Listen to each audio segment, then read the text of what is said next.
Hello everyone, this is Sri. Welcome back to my YouTube channel English Literature by Sri. In this video, we are going to discuss Thomas Hardy's biography and his important works.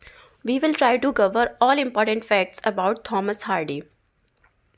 Thomas Hardy का born हुआ था 2 जून 1840 Dorset England में और इनकी death होती है 11 जनवरी 1928 में.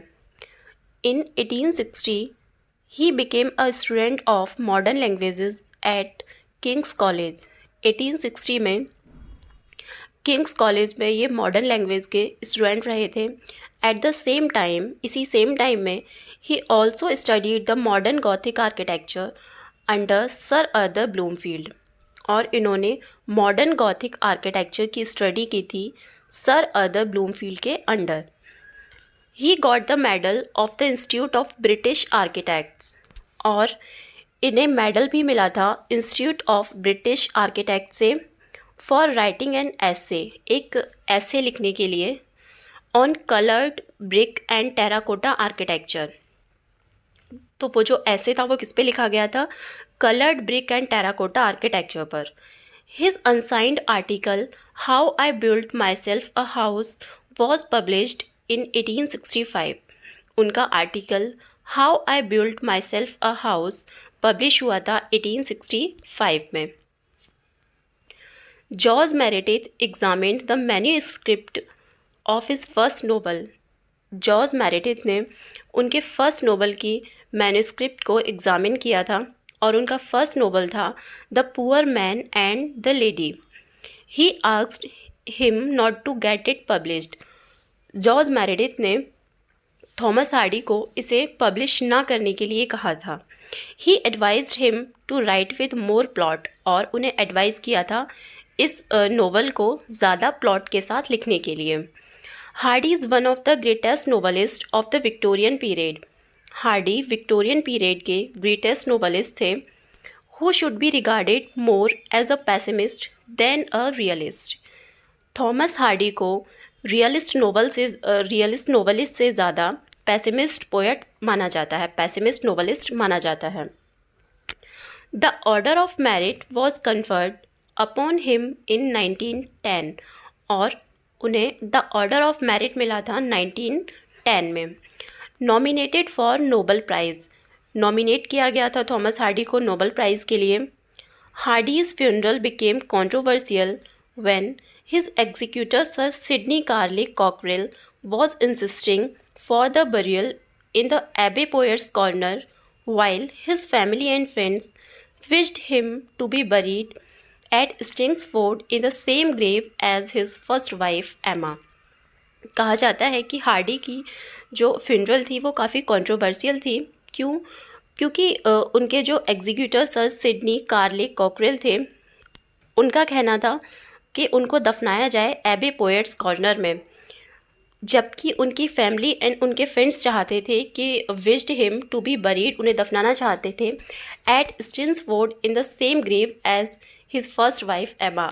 जहां उनकी फर्स्ट वाइफ एमा की ग्रेव थी वो उन्हें वहां बरीड करना चाहते थे. Hardy's religious beliefs are the mixture of agnosticism and स्पिरिटिसिज्म.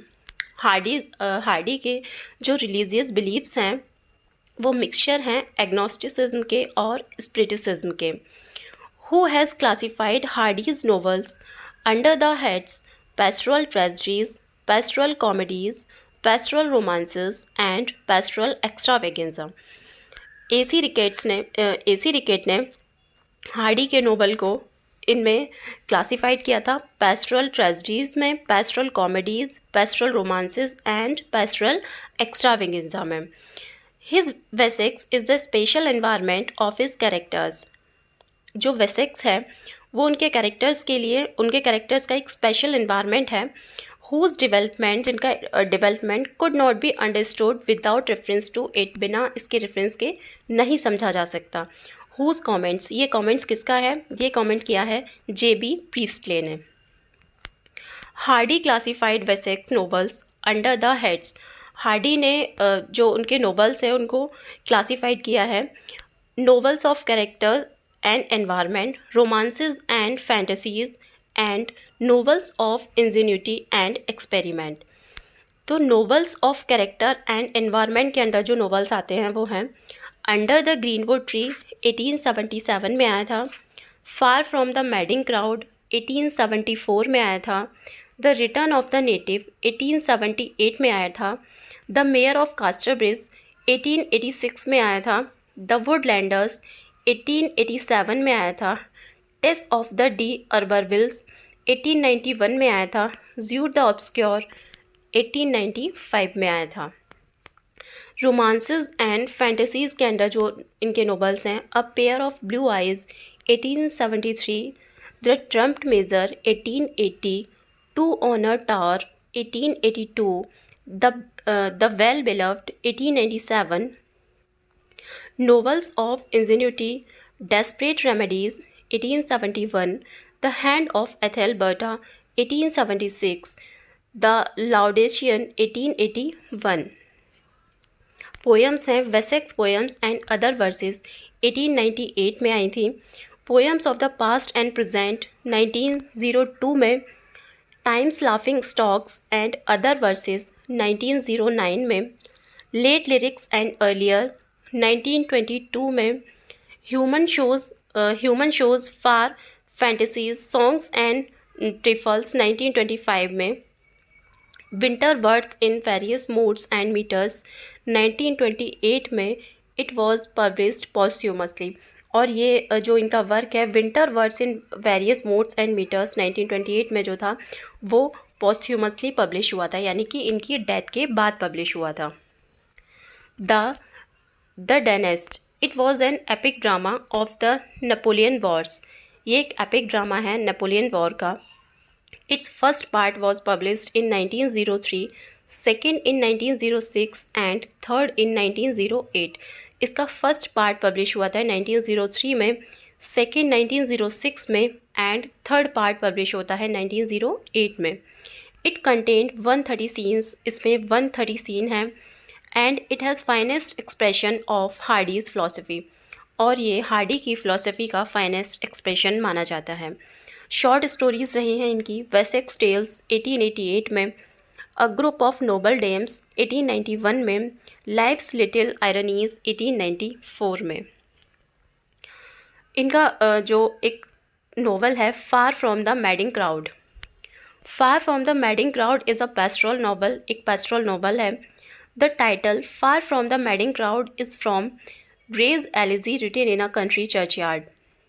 Grey की जो एलिजी है written in a country churchyard, उससे लिया गया है इसका टाइटल। This is the only novel that is without the touch of his pessimism. ये इनका एक ऐसा नोवेल है जो पैसिमिज्म के without the touch of his pessimism, जिसमें पैसिमिज्म नहीं दिखाया गया है। अदरवाइज हार्डी के ज़्यादातर नोवेल्स में पैसिमिज्म दिखाया जाता है क्योंकि इन्हें एक पैसिमिस्टिक पोएट कहा जाता है। इन दिस नोवेल, इस नोवेल में there is a devotion with patience on one side.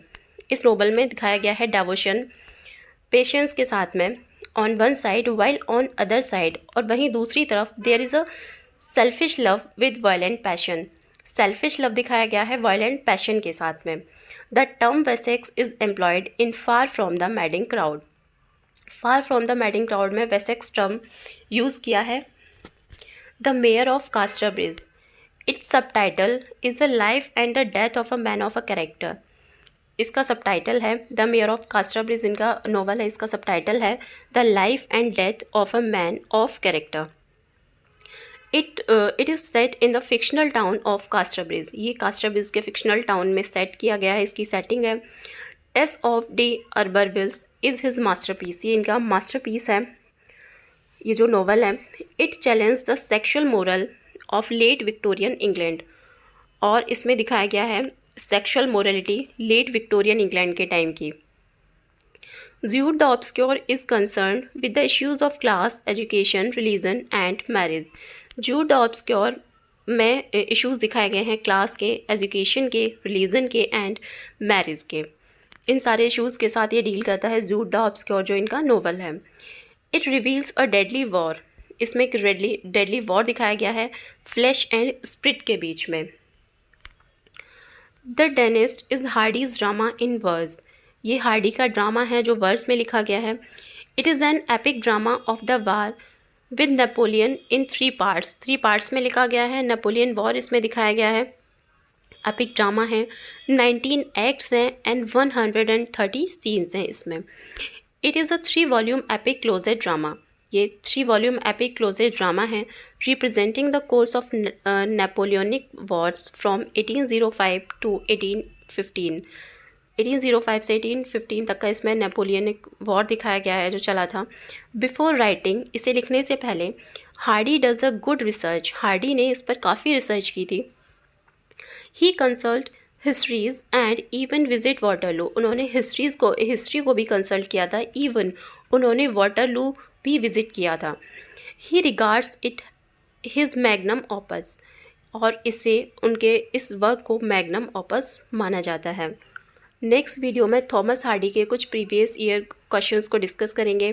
Bye bye and take care.